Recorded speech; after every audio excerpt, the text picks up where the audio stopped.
ज्यादा ईमानदारी भी ठीक नहीं। दोस्तों, आचार्य चाणक्य ने ऐसा क्यों कहा? आज से करीब 2300 साल पहले पैदा हुए चाणक्य भारतीय राजनीति और अर्थशास्त्र के पहले विचारक माने जाते हैं। पाटलिपुत्र के शक्तिशाली नंद वंश को उखाड़ फेंकने वाले और अपने शिष्य चंद्रगुप्त मौर्य को बतौर राजा स्थापित करने में चाणक्य का अहम योगदान रहा।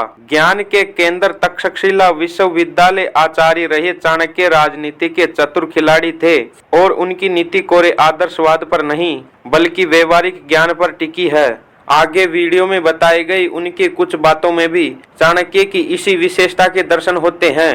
किसी भी व्यक्ति को जरूरत से ज्यादा ईमानदारी नहीं होनी चाहिए, इसलिए जंगल में सीधे तने वाले पेड़ ही सबसे ज्यादा काटे जाते हैं और बहुत ज्यादा ईमानदार लोगों को सबसे ज्यादा कष्ट उठाए जाते हैं। अगर कोई सांप जहरीला नहीं हो तभी भी उसको फुफकारना नहीं छोड़ना चाहिए। उसी तरह कमजोर व्यक्ति को भी हर वक्त अपनी कमजोरी का प्रदर्शन नहीं करना चाहिए। सबसे बड़ा गुरु मंत्र, कभी भी अपने रहस्यों को किसी व्यक्ति के साथ साझा मत करो, ये प्रवृत्ति तुम्हें बर्बाद कर देगी। हर मित्रता के पीछे कुछ स्वार्थ जरूर छिपा होता है। दुनिया में ऐसे कोई दोस्त नहीं जिसके पीछे लोगों के हित न छिपे हो, ये कटु सत्य है। लेकिन यह कटु सत्य है, अपने बच्चे को पहले 5 साल दुलार के साथ पालना चाहिए, अगले 5 साल उसको डांट फटकार के साथ निगरानी में रखना चाहिए। लेकिन बच्चा जब 16 साल का हो जाए तो उसके साथ दोस्त समान व्यवहार करना चाहिए। बड़े बच्चे आपके सबसे अच्छे दोस्त होते हैं। दिल में प्यार रखने वाले लोगों को दुखी झेलने पड़ते हैं। दिल में प्यार पनपने पर बहुत सुख महसूस होता है, परंतु इस सुख के साथ एक डर भी अंदर ही अंदर पनपने लगता है। खोने का डर, अधिकार कम होने का डर, आदि आदि। मगर दिल में प्यार पनपे नहीं, ऐसा तो नहीं हो सकता। प्यार पनपे मगर कुछ समझदारी के साथ। संक्षेप में कहे तो प्रति में चालाकी रखने वाले सुखी होते हैं।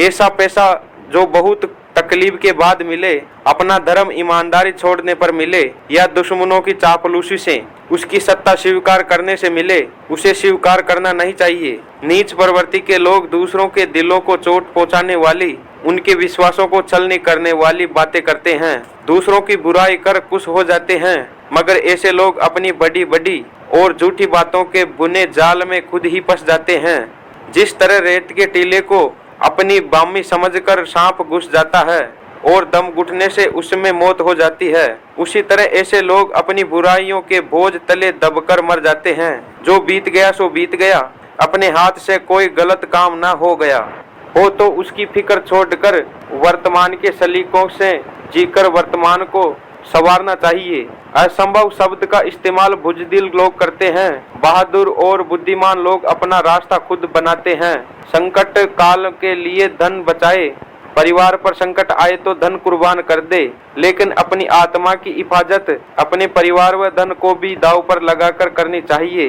भाई बंधु की परख संकट के समय और अपनी स्त्री की परख धन नष्ट हो जाने पर ही होती है। जीवन में कुछ काम इस तरीके से करे तो कामयाबी आपके कदमों में होगी।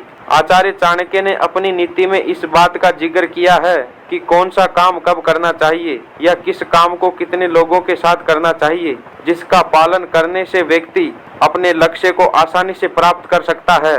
तो आइए जानते हैं जीवन में सफलता पाने के लिए किस काम को कितने लोगों के साथ करना चाहिए। चाणक्य के अनुसार व्यक्ति को यात्रा 4 लोगों के साथ मिलकर ही करना चाहिए। यदि आप अकेले यात्रा करोगे तो ज्यादा जोखिम उठाना पड़ सकता है।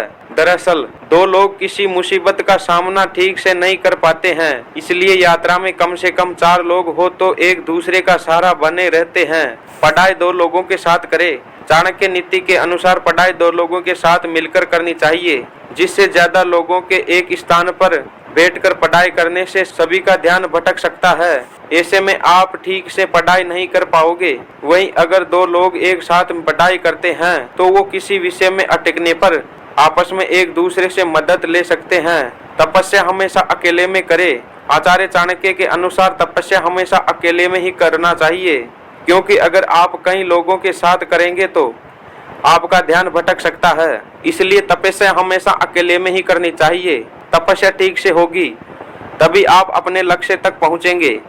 मनोरंजन अधिक से अधिक लोगों के साथ करें। अगर आप किसी मनोरंजन कार्यक्रम पर जा रहे हो तो कम से कम 3 लोगों के साथ जाना चाहिए। आचार्य चाणक्य का मानना है कि मनोरंजन के लिए लोगों की संख्या 3 से अधिक तो हो सकती है, लेकिन ऐसे में मनोरंजन का आनंद आपको पूरा नहीं मिल पाएगा। युद्ध पर बहुत से सहायकों के साथ जाना चाहिए। आचार्य चाणक्य का कहना है कि कभी भी जोश में आकर युद्ध के लिए अकेले नहीं जाना चाहिए, क्योंकि युद्ध में आपके पक्ष में जितने लोग होंगे, आपके जीतने की संभावना उतनी ही ज्यादा होगी। इसलिए युद्ध में जाते समय अधिक से अधिक सहायकों को अपने साथ लेकर जाना चाहिए। दोस्तों, आचार्य चाणक्य द्वारा बताई गई इन सारी बातों को अगर हम जीवन में उतार लें तो हम अपने लक्ष्य को आसानी से प्राप्त कर सकते हैं। दोस्तों, आज के लिए बस इतना ही। अगर आपको वीडियो अच्छी लगी है तो चैनल को सब्सक्राइब करना ना भूलें। दोस्तों, मिलते हैं अगली एक और वीडियो में। तब तक के लिए जय श्री राम। धन्यवाद।